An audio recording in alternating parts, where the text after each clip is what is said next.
Hello students, आज हम physiology में इम्पॉर्टेंट चैप्टर स्टार्ट करेंगे। वो है प्लांट ग्रोथ हार्मोन्स। आप लोग को मालूम है कि बहुत तरह के ग्रोथ हार्मोन्स हैं। ऑक्सिन है, साइटोकाइन है, जिबरेलिन्स हैं, एब्सिसिक एसिड है। तो अपने कोर्स में 4 या 5 तरह के हार्मोन्स हैं। सबसे पहले हम इम्पॉर्टेंट हार्मोन को लेंगे ऑक्सिन।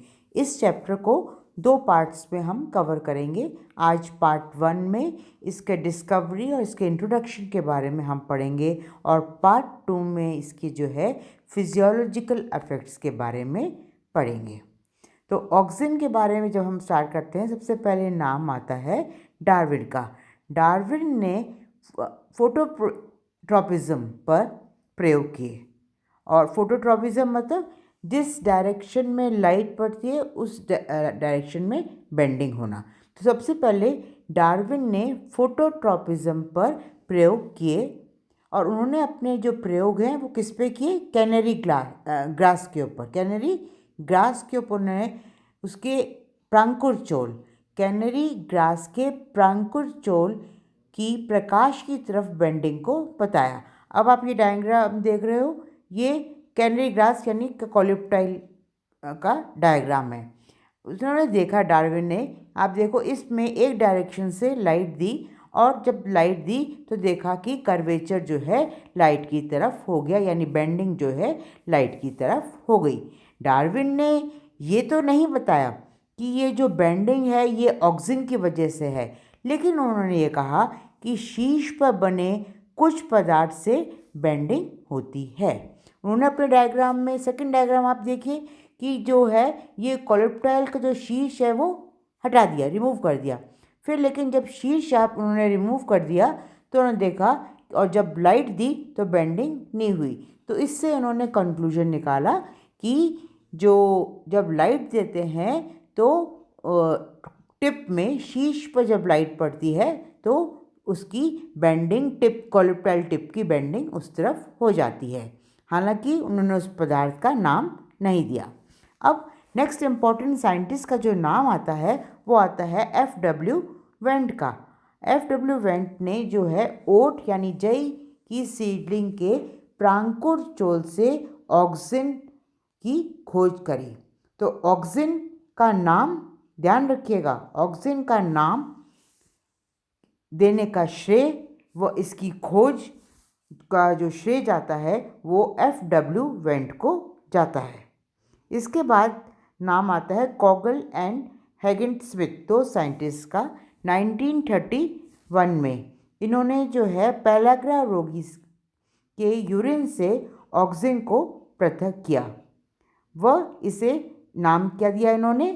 पेलाग्रा रोगी के यूरिन से जो ऑक्सिन को पृथक किया उसका नाम दिया ऑक्सिन ए। इसका फुल फॉर्म है स्टूडेंट्स ऑक्सिनोट्रायोलिक एसिड, इन्होंने रखा। इसके बाद सेम साइंटिस्ट ने, इन्होंने बाद में ऑक्सिन बी को मक्का के ग्रेन ऑयल से भी अलग किया, यानी पृथक किया। और ऑक्सिन बी का जो इन्होंने फुल फॉर्म रखा स्टूडेंट्स, उसको कहा ऑक्सिनोलोनिक एसिड, ऑक्सिनोलोनिक एसिड। अब सेम तीसरी बार कॉगल और हैगेन स्मिथ ने, इन्होंने तीसरा कंपाउंड जो है ह्यूमन यूरिन से पृथक किया और इस कंपाउंड का नाम उन्होंने दिया हेटेरोऑक्सिन। और इसमें जो है IAA, इसका एग्जाम्पल है IAA, इंडोल एस्टिक एसिड, ये एक हेटेरोऑक्सिन है। IAA ये नेचुरल यानी प्राकृतिक रूप से सभी पादपों में देखने को मिलता है।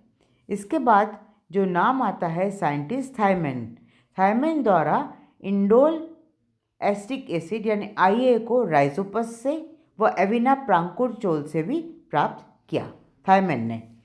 इसके बाद एक इम्पॉर्टेंट वर्क और F.W. वेंट का जो है फेमस है, ये ध्यान से आप देखिए कि F.W. वेंट ने ऑक्सिन के निर्धारण का जैव परीक्षण को हम इंग्लिश में कहते हैं बायोएसे टेस्ट भी दिया। तो F.W. वेंट ने ऑक्सिन के निर्धारण का जो है बायो से टेस्ट किया, और वो टेस्ट किस पे किया? एविना, और उस टेस्ट को कहते हैं एविना कर्वेचर टेस्ट। ध्यान रखिएगा कि एग्ज़ाम में पूछ लेते हैं कि एविना कर्वेचर टेस्ट किसने दिया, तो ध्यान रखिए FW वेंट ने एविना कर्वेचर टेस्ट दिया। अब स्टूडेंट्स इधर वो शब्द आया है जैव परीक्षण या बायोएसे। जब हम हिंदी में आप देखिए, मैंने ये डेफिनेशन लिखी है कि जैव परीक्षण क्या होता है? किसी जीवित पादप अथवा उसके किसी भाग में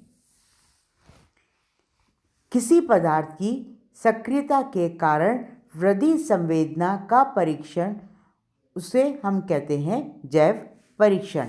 इसी तरह इंग्लिश में भी इसकी डेफिनेशन दी है, testing of substances for its activity in causing growth response in a living plant और इट्स पार्ट, इसको कहते हैं बायो एसे। अब जो है इन्होंने एक चीज़ और बताई FW वेंट ने कि ऑक्सीजन का जो सिंथेसिस होता है, जो संश्लेषण होता है, इसके लिए एक इम्पॉर्टेंट एमिनो एसिड की आवश्यकता होती है, और वो अमीनो एसिड यहाँ देखो मैंने ब्लॉक में लिखा है, वो होता है ट्रिप्टोफैन। तो ऑक्सीजन के संश्लेषण के लिए अमीनो एसिड ट्रिप्टोफैन जो है वो ज़रूरी है, और उन्होंने ये भी कहा कि साथ में जो है जिंक आयंस की भी आवश्यकता होती है। इसका मतलब ऑक्सीजन के सिंथेसिस के लिए अमीनो एसिड ट्रिप्टोफैन और जिंक आयंस की आवश्यकता होती है। और इम्पॉर्टेंट चीज़ और है कि ऑक्सीजन का जो ट्रांसपोर्ट होता है वो ध्रुवीय होता है, यानी पोलर होता है। इसके सिवाय ऑक्सीजन का संवहन यानी मूवमेंट जो है वो बेसिपेटल मतलब तलाभिसारी मतलब एपेक्स टू बेस यानी ऊपर से नीचे की तरफ होता है। ये ध्यान रखने वाली बातें हैं। एक तो ट्रांसपोर्ट जो है पोलर यानी ध्रुवीय होता है, दूसरा जो इनकी मूवमेंट है यानी संवहन है वो बेसिपेटल होता है, यानी एपेक्स टू बेस, आप हिंदी में कहोगे ऊपर से नीचे। अब ऑक्सीजन जो है दो टाइप के होते हैं, एक तो नेचुरल ऑक्सीजन जो कि प्रकृति में पाए जाते हैं, उसका एग्जाम्पल आप देखो यहाँ लिखा है IAA इंडोल एसिटिक एसिड, जो है नेचुरल अकरिंग यानी प्राकृतिक रूप से देखने को मिलता है, और ये सबसे व्यापक ऑक्सीजन है। इसके सिवाय कुछ ऑक्सीजन जो हैं सिंथेटिक ऑक्सीजन भी होते हैं। सिंथेटिक ऑक्सीजन मतलब इनको जो बनाया जाता है, आप देखिए उदाहरण 2,4-D जिसका फुल फॉर्म है two four dichlorophenoxy acetic acid, 2,4,5-T two four five dichlorophenoxy acetic acid. इसके सिवाय इम्पॉर्टेंट एक और सिंथेटिक ऑक्सीजन है NaA जिसका फुल फॉर्म है नेप्थलीन एसिटिक एसिड। अब आप देखिए एक और चीज़ ब्लॉक में दी है 2,4-D और 2,4,5-T, दोनों का जो मिश्रण है इससे निर्माण होता है एजेंट ऑरेंज, और ये एजेंट ऑरेंज जो है इसे हम कहते हैं बायोवार एजेंट यानी जैव युद्ध का साधन। 1966 से 1970 तक जब अमेरिका ने वियतनाम के खिलाफ लड़ाई लड़ी थी तो इसमें ये बायोवार एजेंट यानी एजेंट ऑरिजिन का जो है यूज़ किया था। और ये जो मिश्रण है 2,4-D और 2,4,5-T यानी एजेंट ऑरेंज जो है ये खरपतवार नाशक है। इसे आप ध्यान से रखिए कि ये खरपतवार नाशक है और ये डायोकॉट प्लांट्स को जो है नष्ट करता है। मोनोकॉट्स पे इसका इफेक्ट नहीं पड़ता, लेकिन डायोकॉट प्लांट्स को ये नष्ट करता है। तो बच्चों ये तो हुआ हमारा कि ऑक्सीजन का इंट्रोडक्शन और इसके इम्पॉर्टेंट डिस्कवरीज के बारे में। अब इम्पॉर्टेंट चैप्टर पार्ट 2 में हम पढ़ेंगे इसके फिजियोलॉजिकल इफेक्ट्स। Thank you.